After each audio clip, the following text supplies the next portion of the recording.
गरीब का कूलर। मंशु एक गरीब महिला होती है। वो लोगों के घरों में काम करके अपना और अपने परिवार का पेट पाल रही होती है, जिसके बदले में अमीर घरों के लोग उनके काम न आने वाले सामान और कुछ पैसे उसे दे देते थे। ऐसे ही एक दिन, मेम साहब, ये मैंने पुराने कपड़े निकाल कर रख दिए हैं और नए कपड़े अलमारी में सजा दिए हैं। अब इन पुराने कपड़ों का क्या करूं? एक काम कर, इसे न तू अपने घर ले जा और अपने इस्तेमाल का कपड़ा निकाल कर आसपास में गरीबों को बांट देना। थैंक यू मेम साहब। फिर वो वहाँ से कपड़े लेकर चली जाती है। वहीं विमला के घर। मंशु, सुन ना, ये टीवी खराब हो गया है, इसे कबाड़ी वाले को बुलाकर बेच देना और जो पैसे मिलेंगे तू रख लेना। अरे नहीं नहीं दीदी, रहने दो, मैं इसे लेते जाऊंगी, बनवा लूंगी, बच्चों के देखने के काम आ जाएगी। ये भी ठीक है, याद से लेती जाना। ऐसी मंशु लोगों के घरों में काम करती है और कहीं न कहीं से उसे कुछ न कुछ मिल ही जाता था। ऐसे ही एक दिन मंशु मानसी के घर काम कर रही होती है। तभी माँ, बहुत गर्मी लग रही है।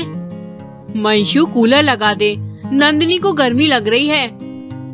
मेम साहब, कूलर तो कई दिनों से खराब पड़ा है। अच्छा ठीक है, एक काम कर, कूलर जाते वक्त तू अपने घर लेते जाना, उसे बनाकर इस्तेमाल कर लेना। ठीक है मेम साहब। अभी के लिए मैं क्या करूं? एसी चला कर दे रही हूँ, गर्मी नहीं लगेगी, चिंता मत कर। वही मंशु कूलर लेकर घर चली जाती है। अजी ये देखो, मेम साहब ने कूलर दिया है, बस थोड़ी सी मरम्मत करवानी पड़ेगी, फिर ठीक हो जाएगा ये कूलर। ठीक है, मैं कल मैकेनिक को बुलवा कर इसकी मरम्मत करवा दूंगा। ठीक है, खाना बनाए हो या मैं बनाऊं? अब जब बीवी काम करेगी तो पति को ही खाना बनाना होगा ना।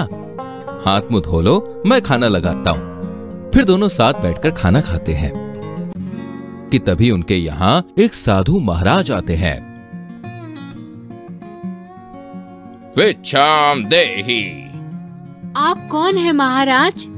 मैं एक भिक्षु हूँ पुत्री, भिक्षा लेने आया हूँ।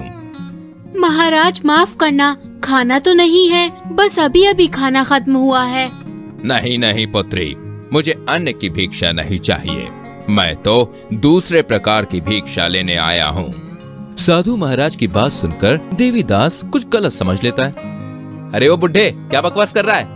एक किस प्रकार की भिक्षा की बात कर रहा है? जल्दी बता, वरना जो तेरे बचे कुछ दांत है ना, तोड़ दूंगा मैं। नहीं नहीं पुत्र, तुम्हारे समझने में कोई मिस्टेक हो गई है। मैं यहाँ हवा की भिक्षा लेने आया हूँ। क्या हवा? हाँ हाँ, हवा की भिक्षा, विंड की। ये किस प्रकार की भिक्षा है महाराज? पुत्री, सड़कों पर सूरज आग उगल रहा है और मुझे सांझ होने तक एक आश्रय चाहिए जहाँ मैं सुकून से विश्राम कर सकूं। मुझे लगा कि तुम्हारे घर में कूलर या एसी होगा, इसीलिए मैं यहाँ आया। बाबा, कूलर तो है लेकिन खराब पड़ा है।